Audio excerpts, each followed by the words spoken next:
ए दो दशरथ के डोटा, बाल मरा नहीं के कल जोटा। मुनि कौशिक मक के रखवारे, जिन्हें रज अजिर निशाचर मारे। गौर किशोर वेशु वर काछे, करसर चाप राम के पाछे। लक्ष्मीनु नाम राम लघु भ्राता, सुनु सखी ताहु सुमित्रा माता। को कह जो भल ऐ विदाता, सब कह सुने उचित फलदाता। तो जानकी ही मिली ही वरु एहू, नाहिन आहिली यह संदेहू। नमस्कार व्यूअर्स, और आप सब लोग कैसे हैं? आशा करती हूँ आप सब लोग अच्छे होंगे, स्वस्थ होंगे और मेरे रामचरितमानस का पाठ अवश्य देखते होंगे। तो सबसे पहले हम जान लेते हैं कि कल तक हमने कहाँ तक पढ़ा था। तो श्री राम जी जनकपुर पहुँच गए हैं और वहाँ की बावलियाँ और बाग वगैरह दिख रहे हैं। उनको बाग बहुत ही अच्छा लगा है। जब पूर्ववासियों ने ये समाचार पाया कि दोनों राजकुमार नगर देखने के लिए आए हैं, तब वे घर बार सब और काम छोड़कर ऐसे दौड़े मानो दरिद्री खजाना लूटने को दौड़ाओ। स्वभाव से ही दोनों भाइयों को देखकर वे लोग नेत्रों का फल पाकर सुखी हो रहे हैं। युवतियाँ स्त्रियाँ घर के झरोकों से लगी प्रेम से श्री राम जी के रूप को देख रही हैं। वे आपस में बड़े प्रेम से बातें कर रही हैं कि हे सखी, इन्होंने करोड़ों कामदेवों को छवि को जीत लिया है। देवता, मनुष्य, असुर, नाग और मुनियों में ऐसी शोभा तो कहीं भी सुनने में नहीं आती। भगवान विष्णु की 4 भुजाएं हैं, ब्रह्मा जी के 4 मुख हैं, शिव जी का विकट वेश है और उनके 5 मुख हैं। हे सखी, दूसरा देवता भी कोई ऐसा नहीं है जिसके साथ इस छवि की उपमा की जाए। तो कल तक यहाँ तक था। जो मेरे सब्सक्राइबर्स हैं उनको पता है कि ये पार्ट मैं एक मंदिर के लिए कर रही हूँ, एक शुभ काज है ये, और इसमें मैं आप लोगों का सहयोग चाहती हूँ कि आप लोग सब्सक्राइब करें, लाइक करें और शेयर करें, सो दैट कि जो मेरा उद्देश्य है वो पूरा हो सके। तो जिस मंदिर की मंदिर का मैं वर्णन कर रही हूँ, उस मंदिर की मैं वीडियो डालती हूँ। आप लोग देखिए और मुझे बताएं कि आपको मेरा पाठ कैसा लगता है।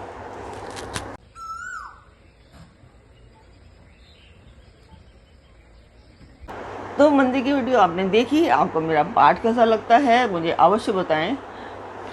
तो अब शुरू करते हैं हम आज के पाठ को। स्वागत करती हूँ मैं आप सभी का अपने इस कार्यक्रम रामचरितमानस के बालकांड पाठ में। इनकी किशोर अवस्था है। ये सुंदरता के घर, सांवले और गोरे रंग के तथा सुख के धाम हैं। इनके अंग अंग पर करोड़ों अरबों कामदेवों को निशावर कर देना चाहिए। हे सखी, कहो तो ऐसा कौन शरीरधारी होगा जो इस रूप को देखकर मोहित ना हो जाए, अर्थात यह रूप जड़ चेतन सबको मोहित करने वाला है। तब कोई दूसरी सखी प्रेम सहित कोमल वाणी से बोली, हे सयानी, मैंने जो सुना है उसे सुनो। ये दोनों राजकुमार महाराज दशरथ जी के पुत्र हैं। बाल राजहंसों का जोड़ा सुंदर जोड़ा है। ये मुनि विश्वामित्र जी के यज्ञ की रक्षा करने वाले हैं। इन्होंने युद्ध के मैदान में राक्षसों को मारा है। जिनका श्याम शरीर और सुंदर कमल जैसे नेत्र हैं, जो मारीच और सुबाहु के मद को चूर करने वाले और सुख की खान हैं, और जो हाथ में धनुष बाण लिए हैं, वे कौशल्या जी के पुत्र हैं। इनका नाम राम है। जिसका रंग गोरा और किशोर अवस्था है, और जो सुंदर वेश बनाए और हाथ में धनुष बाण लिए श्री राम जी के पीछे पीछे चल रहे हैं, वे इनके छोटे भाई हैं। उनका नाम लक्ष्मण है। हे सखी सुनो, उनकी माता सुमित्रा है। दोनों भाई ब्राह्मण विश्वामित्र का काम करके और रास्ते में मुनि गौतम की स्त्री अहिल्या का उद्धार करके यहाँ धनुष यज्ञ देखने के लिए आए हैं। यह सुनकर सब स्त्रियां प्रसन्न हुईं। श्री रामचंद्र जी की छवि देखकर कोई एक दूसरी सखी कहने लगी, ये वर जानकी के योग्य है। हे सखी, यदि कहीं राजा इन्हें देख ले तो प्रतिज्ञा छोड़कर हठ पूर्वक इन्हीं से इनका विवाह कर दे। किसी ने कहा, राजा ने इन्हें पहचान लिया है और मुनि के सहित इनका आदर पूर्वक सम्मान किया है। परंतु हे सखी, राजा अपना प्रण नहीं छोड़ता। वह होनहार के वशीभूत होकर हठपूर्वक अविवेक का ही आश्रय लिया हुआ है। प्रण पर अड़े रहने की मूर्खता नहीं छोड़ता। कोई कहती है, यदि विधाता भले हैं और सुना जाता है कि वे सबको उचित फल देते हैं, तो जानकी को यही वर मिलेगा। हे सखी, इसमें कोई संदेह नहीं है।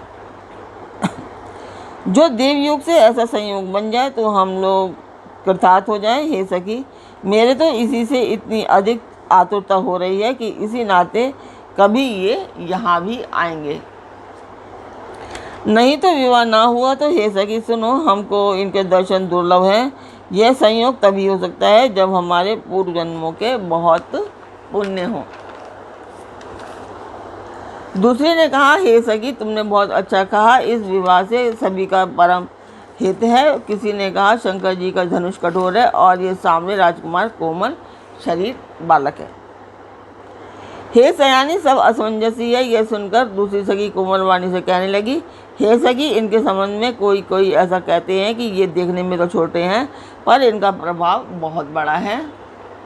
जिनके चरण कमलों की धूलि का स्पर्श पाकर अहिल्या तर गई, जिसने बड़ा भारी पाप किया था, वे क्या शिव जी का धनुष बिना तोड़े रहेंगे? इस विश्वास को भूलकर भी नहीं छोड़ना चाहिए। जिस ब्रह्मा ने सीता को संवार कर बड़ी चतुराई से रचा है, उसी ने विचार कर सांवला वर भी रचा रखा है। उसके ये वचन सुनकर सब हर्षित हुई और कोमल वाणी से कहने लगी कि ऐसा ही हो।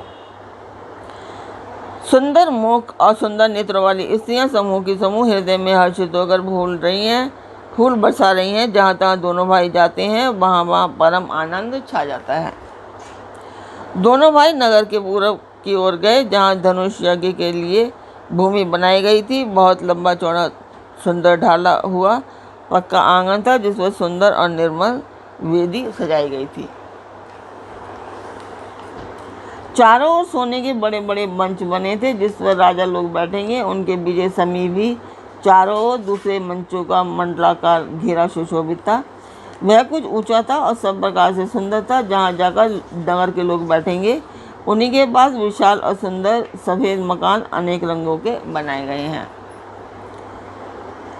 जहाँ अपने अपने कुल के अनुसार सब स्त्रियां यथा योग्य जिसको जहाँ बैठना चाहिए बैठकर देखेंगी। नगर के बालक कोमल वचन कहकर आदरपूर्वक प्रभु श्री राम जी को यज्ञशाला की रचना दिखला रहे हैं। सब बालक इसी बहाने प्रेम के वश होकर श्री राम जी के मधुर अंगों को छूकर शरीर से पुलकित हो रहे हैं और दोनों भाइयों को देख देखकर उनके हृदय में अत्यंत हर्ष हो रहा है। श्री रामचंद्र जी ने सब बालकों का प्रेम के वश जानकर सानों की प्रेम पूर्वक प्रशंसा की। इससे बालकों का उत्साह, आनंद और प्रेम और भी बढ़ गया, जिससे वे सभी अपनी अपनी रुचि के अनुसार उन्हें बुला लेते हैं और प्रत्येक के बुलाने पर दोनों भाई प्रेम सहित उनके पास चले जाते हैं।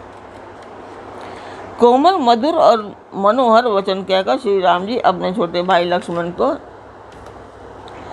यज्ञ भूमि की रचना दिखलाते हैं, जिनकी आज्ञा पाकर माया लव निवेश पलक गिरने के चौथाई समय में ब्रह्मांडों के समूह रच डालती है।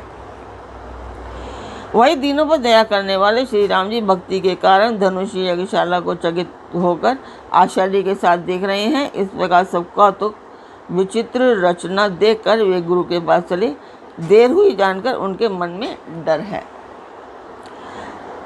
जिनके भय से डर को भी डर लगता है, वही प्रभु भजन का प्रभाव, जिनके कारण ऐसे महान प्रभु भी भय का नाट्य करते हैं, दिखला रहे हैं।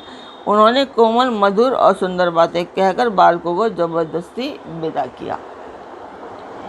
फिर भय, प्रेम, विनय और बड़े संकोच के साथ दोनों भाई गुरु के चरण कमलों में सिर नवाकर आज्ञा पाकर बैठे।